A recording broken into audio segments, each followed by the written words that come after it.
Talking with Jerry.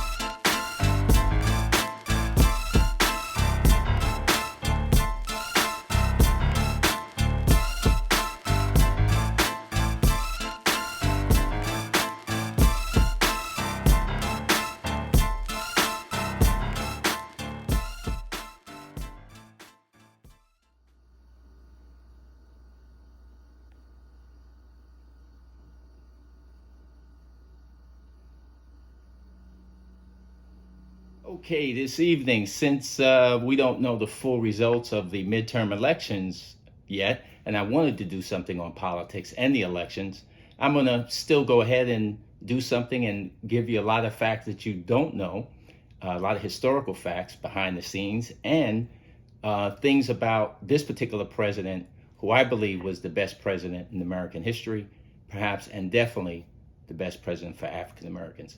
Things you didn't read in history books in school, even in documentaries that you watch, you won't see them. So let's get started. JFK, America's greatest president. So, Jerry, I hear we're going to discuss briefly JFK's background before he became president.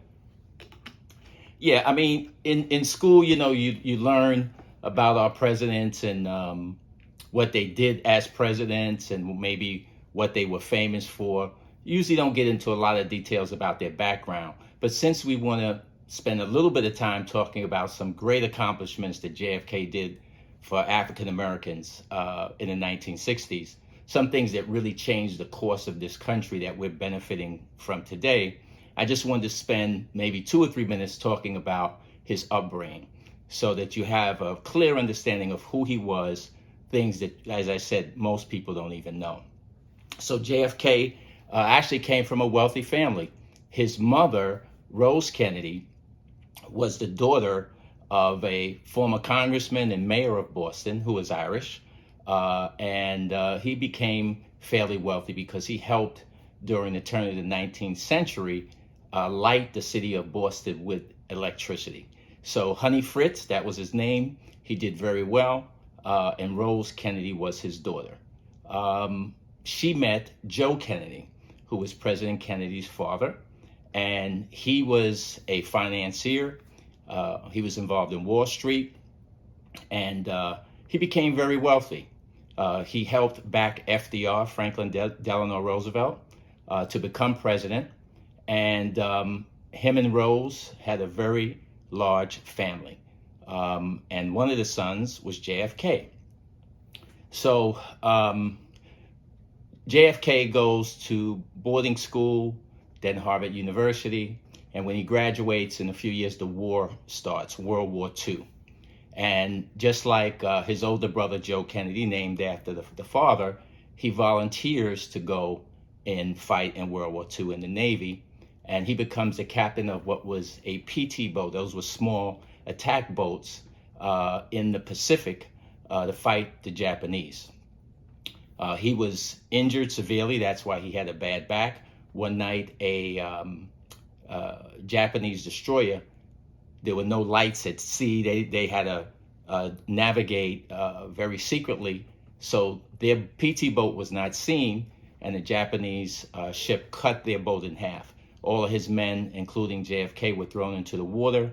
He was a great swimmer, so he was able to swim to a nearby island with a few of the mates on the ship who could swim well, but some others weren't. And JFK went back and forth from the island into the waters to save all of his crew, and he became a hero in World War II. So when he returns from World War II, he decides to go into politics. He runs for Congress from a small area in Boston. He wins and he serves. He just does an outstanding job. And of course, he has the backing of his father, who by now is the 10th richest man in the United States. He was worth at that time period close to $100 million, which in today's money would be billions of dollars. So the family really got behind him. His older brother, Joe, unfortunately, at the very end of World War II, was a pilot, and he got killed in a very dangerous mission. The war was basically almost over, but he volunteered to go out on this mission, and his plane blew up, incinerated itself over the English Channel. They believe it was some type of futuristic bomb that they were testing, and instability of the aircraft. Perhaps they ran into turbulence. It just blew the plane up. So now JFK, President Kennedy, has to lead the family into the future because he is the oldest brother now, and he has to take the mantle to go into politics. So he's a U.S. Senator, and Eisenhower, who was the president, and Richard Nixon, who was the vice president. Nixon is going to run, and Kennedy declares that he is going to run for president on the Democratic Party against Richard Nixon. Now, at this time period, a large percentage of African Americans voted Republican. But Martin Luther King had been arrested in Atlanta, Georgia, on a bogus charge because he was demonstrating. He'd been arrested, he had been given probation, and he gets arrested now for a traffic ticket. So this arrest, the state of Georgia, of course, they don't like the civil rights movement. They put Dr. King in a dangerous prison up in northern Georgia. And word gets back to Daddy King, Dr. King's father, that they're going to set Dr. King up to be assassinated. Just like as happens in prisons, people get stabbed, etc. Things happen. So Coretta Scott King, Dr. King's wife, the family are very concerned. They contact Vice President Nixon, who's running to be the president, and they ask for his help from the administration. And Daddy King and a lot of the black church leaders around the country had voted Republican and used to tell their congregants to vote Republican. Well, when Nixon decides not to help Dr. King and not to make any calls, in their frustration, the King family reach out to JFK, knowing that he's running for president. Now, he's not the vice president or president. He has no power, but he does what he can behind the scenes, and Dr. King is released, saving his life, perhaps even the whole civil rights movement. So that's one great thing for African Americans. Before he's even president, that was humongous. Also remember, JFK, through his upbringing, did not know any black people. He wasn't in school with any. In the Navy during World War II, blacks could only be cooks on ships. They weren't serving in any capacity where they were coming in contact with officers, or just being like a crewman to maybe mop up, keep the ship clean. You really couldn't be not only an officer, but even form some type of capacity in a battery to fire weapons towards incoming aircraft or anything like that. That was not allowed up until the end of World War II. So JFK, in his education, his military service, he really didn't have any connection with black people at all. And Daddy King remembers this and says, I'm going to do everything I can to get JFK elected president. He saved my son, Dr. King's life. So he then garners the support of black ministers around the country, and then celebrities. The biggest names in entertainment that were African American: Sammy Davis Jr., who was an actor performer; Harry Belafonte, who was one of the biggest black actors in Hollywood. Sidney Poitier really hadn't come on the scene and wasn't that big an actor yet. You had Jackie Robinson, who was a known Republican. There's so many African Americans from sports and entertainment said, we're going to get behind President Kennedy. He didn't forget that. So he wins the election. And one of the first things he does is to say that discrimination is not just in the South, but it's also in the North. And that was like taboo. And in addition to that, he started to appoint, for the first time, a large number of African Americans to federal posts. So he appointed 40 top officials to be in the federal government who were African American, never done before. He appointed a assistant White House press secretary who was African American, never done before. He appointed numerous black judges, not one or two, but several, one of whom, Thurgood Marshall, who he appointed to a federal judgeship in New York City, went on to be the first, as you know, African American on the Supreme Court. He also had a number of black consultants working in the White House as well, not just on black issues, but just issues for the nation as a whole.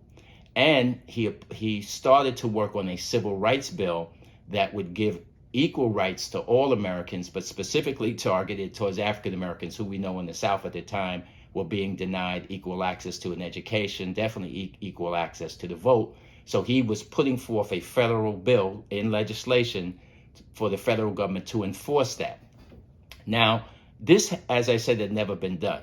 But what's most stunning that he did was he was the first president to go on TV. And then back in that era, there was no cable. You had basically in most major cities, Channel 2, Channel 4, Channel 7, CBS, NBC, ABC, and that was it. Well, he commanded that all of the network television stations at prime time covered a speech he was going to give, and he addressed the whole country with everyone watching and talked about civil rights and treating African Americans who had been discriminated against historically as equal citizens in this country. And as you can imagine, many, especially in the South, were outraged. But let me just touch on, as I said, some behind the scenes facts, these great historical moments from the JFK presidency, things that he did that you don't know that were groundbreaking at the time for African Americans. And I'll just use a little bad words here. He had some balls. So here are some of the things.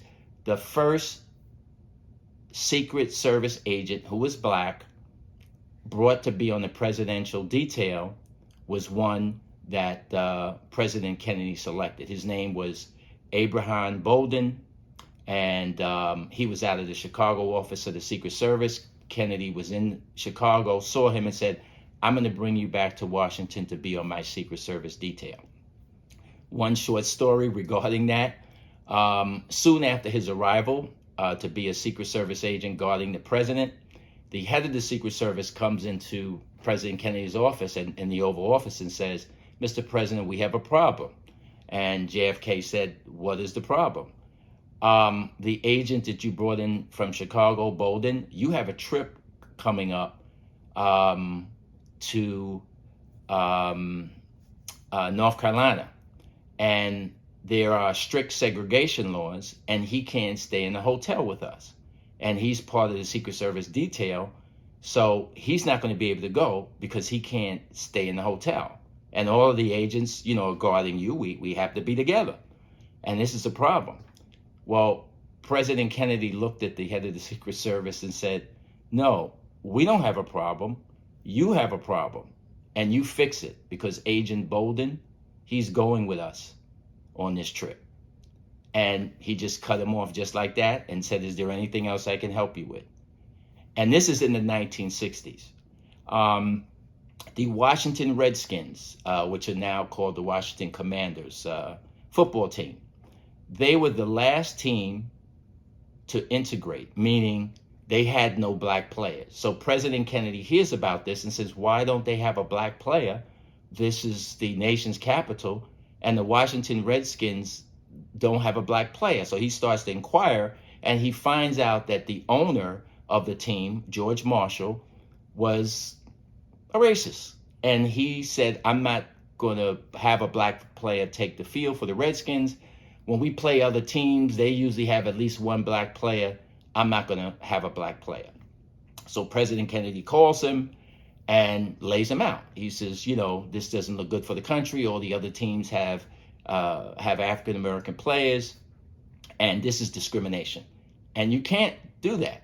So his position, the owner, was, well, you can't tell me how to run my football team. I have blacks that work in the concession stands. I have black people that clean up the stadium after people leave. I'm not going to have a black player. Well, President Kennedy learns that there's a new stadium that is going to be built for the Washington Redskins, and it's going to be built on federal property. So what does he do? He informs the owner that the new stadium that he is expecting to have for his team, he's not going to get it. And that if he doesn't recruit a black player, there's no stadium, and therefore all of his plans for moving the team to another location from this old stadium that they had been playing in would never happen. And President Kennedy kept his word. This took almost close to a year, and eventually the owner of the Washington Redskins acquiesced and drafted a player who was African American to play for the Washington Redskins. So that's something that people really, especially sports fans, even you really won't hear that story mentioned. Now, when we get to the civil rights movement, this really shows you, if you look at any president that you've been around in recent years, and the way governors make all kind of comments on the news about whoever the president is. If you think of Obama, the way he was disrespected, actually in Arizona, when the governor there met him at the airport, sticking her finger all in his face because of immigration. If you look at President Biden, how he's disrespected, that would have never happened with President Kennedy. I'm going to just give you these other two short instances that are historical, and some of them are mentioned in history books, but not the full backstory. So George Wallace was the governor of Alabama. He was a racist. He said segregation now, segregation tomorrow, segregation forever. And he was not going to integrate the schools, the restaurants, the hotels, nothing. But President Kennedy was going to use the full weight of the federal government through Brown versus Board of Education to make sure that the governor applied the federal law in his state. And the president was getting into a showdown. There were phone calls back and forth. And eventually there was a black student, a few black students who wanted to go to the University of Alabama. And George Wallace said, no, I'm not letting them in. They had the grades, they were accepted. So the governor goes to the school, to the registrar where the students go to register, and he stands in the doorway with some big 6'2", 6'4", 250, 280 pound state troopers with billy clubs. And they're standing there in the doorway not to let those black students go into the registrar's office to register to go to the University of Alabama. Well, President Kennedy sent the Assistant Attorney General, Kashenbach, down to Alabama. And when he gets to confront Governor Wallace, the National Guard is there. And the National Guards belong to states, not to the federal government. Unless there's emergency, then the president can federalize them.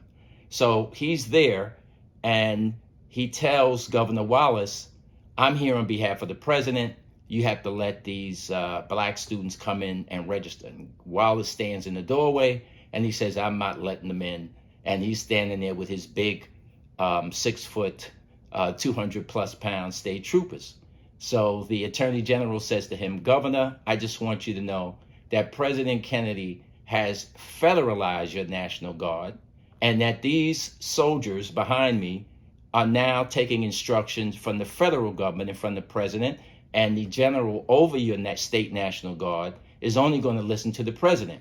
So in other words, if you want to stand in that doorway with some state troopers with billy clubs, I have some soldiers behind me with bayonets, and their rifles are loaded, and I don't think you want to do that. So the governor had to move out of the way, and those students went in, and that's a little bit of that backstory. The next one, also related to education, was in Mississippi. As we know, one of the most racist states up until the end of the civil rights movement, with civil rights workers being killed and disappearing. We have the recent movie about Emmett Till, and I can go on and on, the history of Mississippi. But the University of Mississippi, the same thing. The governor did not want to integrate the college, and the University of Mississippi said, we will not admit black students. There was a black student who was a Korean veteran, James Meredith, and President Kennedy told the governor, you're breaking federal law. Brown versus Board of Education can be enforced for college education. And if you do not let James Meredith into that university, I'll put you in the federal prison, Governor. Now, I don't know any president, nowadays or in the last few decades that would tell a governor that they will put him in federal prison. But Kennedy said that, and he meant it. And when the governor wouldn't do it, Kennedy sent 500 U.S. Marshals down to Mississippi. 500, not 50, not 100, 500. That's a lot. And they were going to see that James Meredith got into the University of Mississippi. Now, the governor got the local people riled up. And the people from all over came. They were throwing rocks and bottles.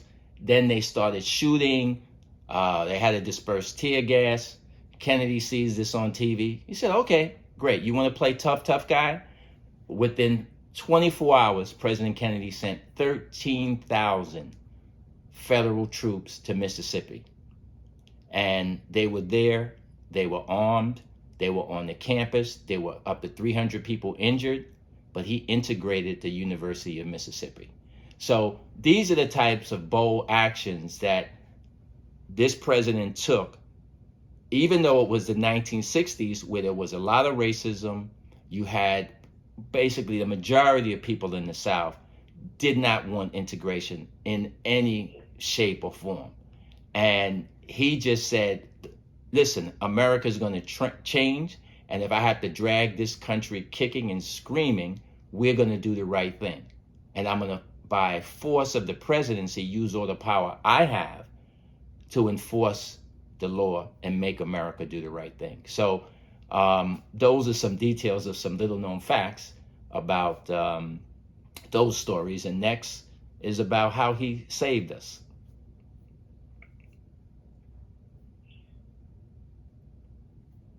Cal. Well, Jerry, how they save us? How save us? How they save the world from nuclear war?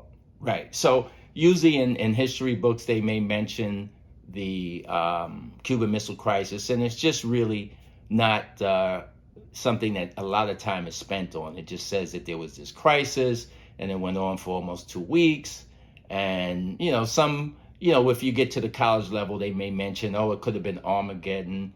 But the backstory is really one that, anybody that likes history or anyone who wants to know what was going on at this time period between the United States and Russia, you really have to look at saying to yourself, this was bigger than what I heard or I read in school, unless you remember growing up at that time. If you were around, if you were little, there were some things that you might remember, the panic that your parents had every day, how nervous they were when this would come on TV, the newspaper headlines, World War III is about to start.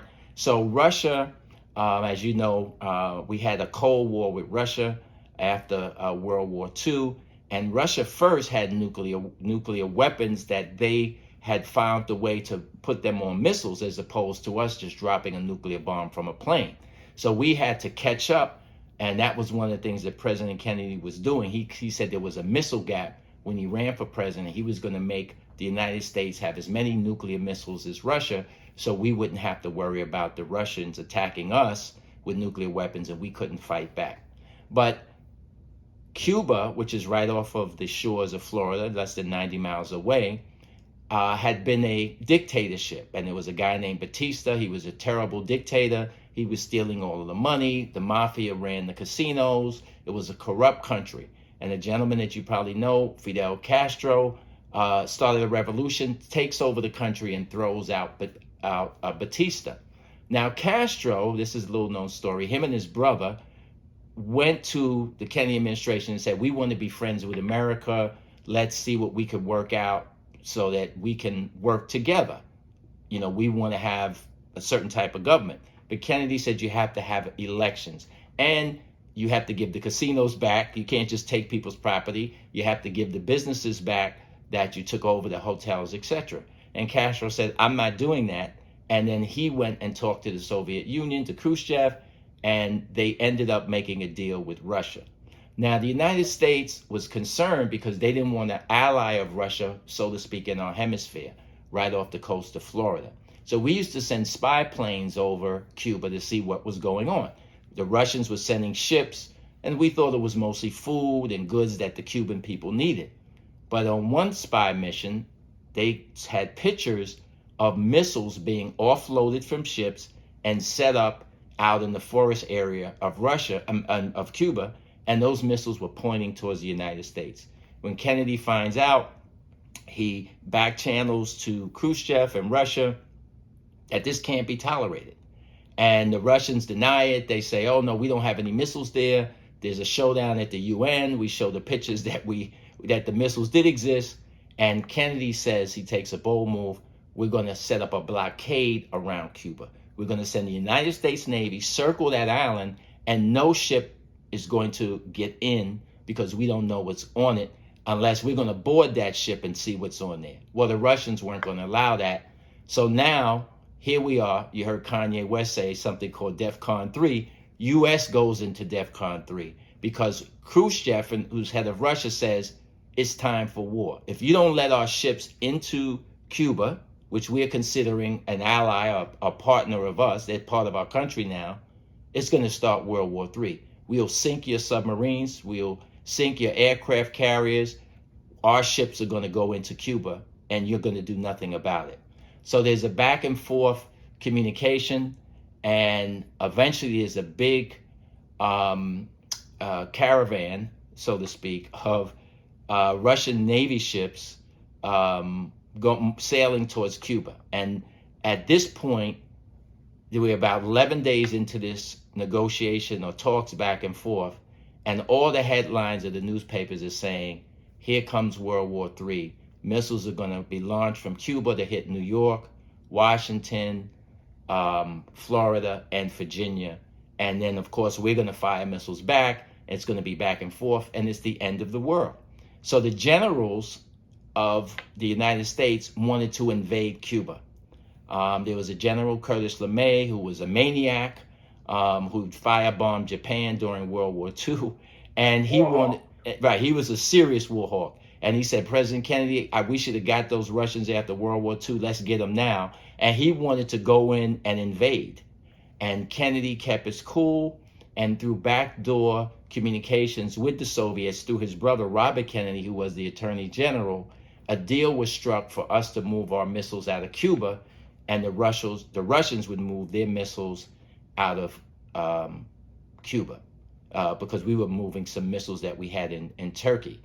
But those Russian ships were basically about to crash through the American blockade, and the American Navy ships were told to fire on the Russian ships. The Russian ships would have fired back, and then our Air Force and the Russian Air Force would have been exchanging fire, which would have led to Castro, who in his book later revealed that he told Khrushchev, we're all ready to die here in Cuba. We're ready to launch the missiles.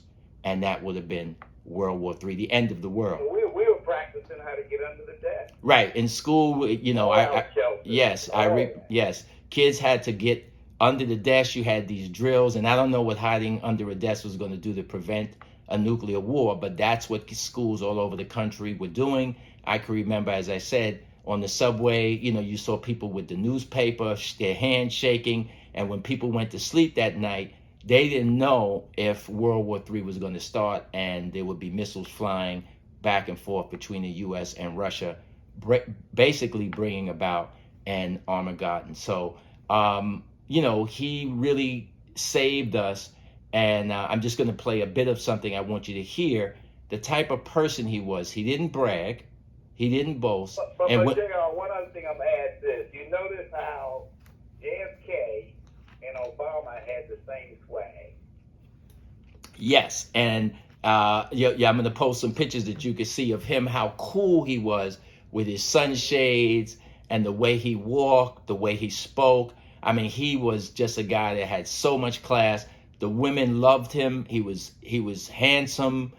He hung out with Frank Sinatra, who was one of the biggest singer actors at the time. Dean Martin. All of the big celebrities all wanted to be around JFK. But as I said, we're going to listen to some of his words after the Cuban Missile Crisis, when he comes into the White House and the staff greets him, and he says, you know, I want to thank all of you. It's not just about me. Yes, we saved the world. So let's just hear just a few seconds of that.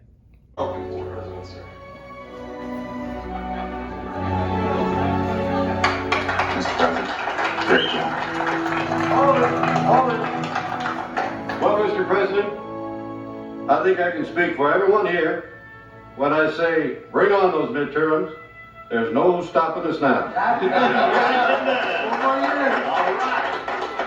No, it's been long 2 weeks, and whatever. I'd like to thank you all. I think you all did a great job, but I just think I don't think we should be gloating too much.